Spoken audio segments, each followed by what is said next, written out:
Hello everyone, real quick before we get to the review, just a reminder that I got my Patreon page set up. It's still pretty bare bones because I'm kind of lazy, but if you happen to have $1 a month you'd like to part with, so you can get your name in the end credits of every video, and so you can feel like you're helping the little tiny channel I got here grow, that'd be pretty cool. Yeah, alright, on we go!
I first bought my Xbox 360 back in 2011.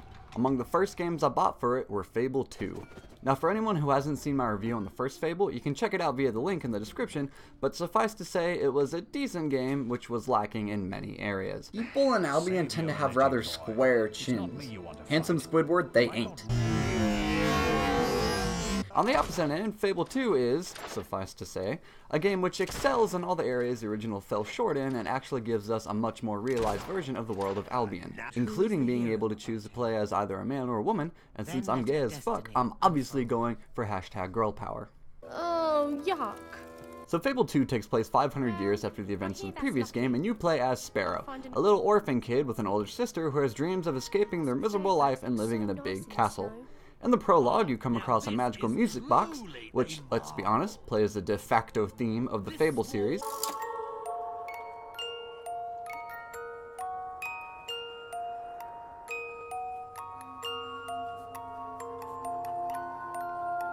And after making a wish to live in said castle, Lord Lucian ends up killing your older sister and tries to kill you, only for you to live and be sort of adopted by a blind mystic lady who raises you in a gypsy camp until you're old enough to begin your journey as a hero. Many years ago, I promised I would help you avenge your sister's death. That day has come. Also, you get a puppa! Fable 1 didn't have puppers. I found the plot in Fable 2 to be more high stakes than the previous title, as Lucian attempts to build a big black dildo with magical powers to wipe out the current corrupt world and replace it with the new perfect world. As you play, exploring the world not only through the main quests, but also side quests, you get a feel for how alive Albion is. Yes, there are criminals, poor people, abusive guards and such, but there's also beer. You've bought So you know, gotta save the world for the beer.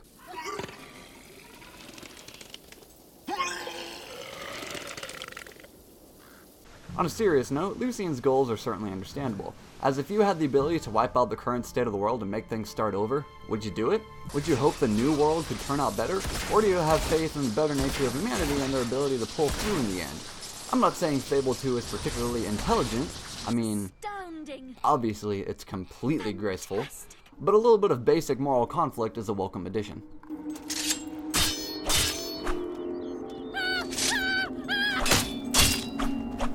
Aside from the main story quests, the majority of the side quests are rather interesting, many with some sort of humorous twist. My personal favorite being the Temple of Darkness, where you spin the Wheel of Doom to select how a person dies. Nothing gets sacrificial stains out.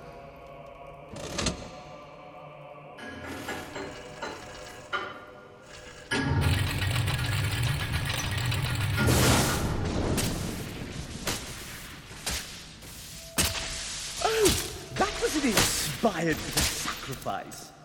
The morality system is also expanded upon. Here, not only do you swing between good, neutral, or evil alignments, but you can also become corrupt or pure.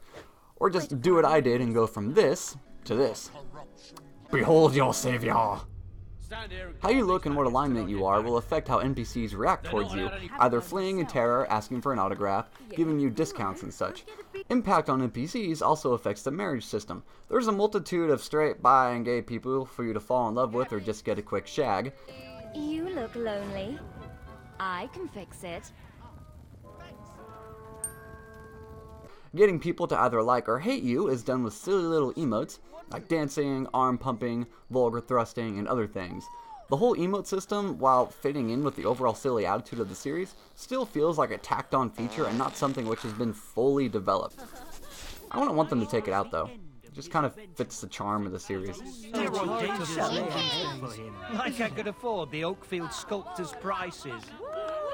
All right, good one. Oh, yes! Not bad. Something new in Fable 2 is the ability to buy property and build a real estate empire. You can buy up vendor stalls, homes, and raise or lower the rent, which affects your alignment, and full-on pubs. Doing so will give you the profit from these properties every 5 or so minutes, giving you an unlimited supply of gold. There's an achievement for building a real estate empire, but I never really bothered to own enough to get it.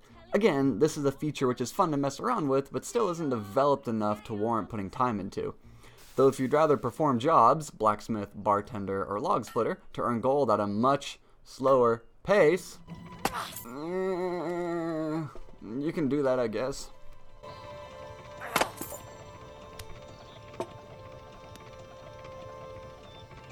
Graphically, Fable 2 obviously looks much better than its predecessor. Character animations are much less stiff, to the point of being somewhat floaty. Models are more detailed, the world is more detailed, and area sizes are much bigger, meaning less obnoxious loading screens. It's cartoony and stylish, though at times it feels as if there is a screen-wide smear of Vaseline jelly over the game. Does anyone else see that? Also, some minor clippage does occur. Nothing about this game will ever scream, "Damn graphics!"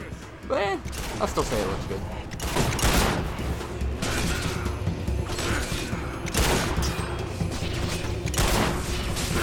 Sound also has improved, with the voice acting being better, combat sounding more realistic, the impact of the fireball will always be amazing, and the musical score fits the game perfectly. Speaking of combat, the same 3 basic branches from Fable 1 return: melee, ranged, and magic. However, now the player has access to pistols and rifles to use in place of a bow or crossbow. Yes, gunpowder has come to Albion, with citizens, national armies, and basic bandits taking notice. Every type is mapped to a single face button, and even though it's a simplistic system, the combat is often fun and engaging, if a bit too easy at times. Except when the game decides to just spam enemies at you. You'll quickly learn how overpowered firearms and magic are, especially to certain enemies. This will make you want to spend the XP orbs you collect from fallen enemies on just these progression trees, allowing you to really increase the power of your spells, the accuracy of your shots, and so forth. It's pretty simple in terms of RPG mechanics, which can honestly sum up every mechanic in the game, clothing customization included, which is why I wear very little. But Fable was never a deep RPG to begin with. Come on, you got some time to play with us, ain't ya? Yeah, let's play a wee game. I have an idea for a game using my hammer and your head. Before I get to my overall score, I want to say how much I hate the sluggish menu system. I don't know why, but analog stick input just seems slowed while in menus, and searching for anything quickly becomes an annoying chore, easily the worst aspect of the entire game. Fable 2, while being a simple RPG, improves upon nearly everything from the previous game. Out of the trilogy, it's gone down as the fan favorite. Not mine though. That's for the next video.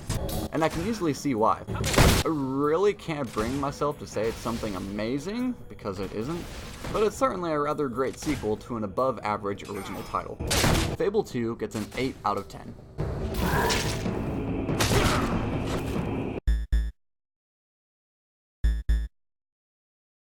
Hello everyone, thanks so much for checking out the video. If you haven't yet, be sure to go ahead and subscribe and give the video a like.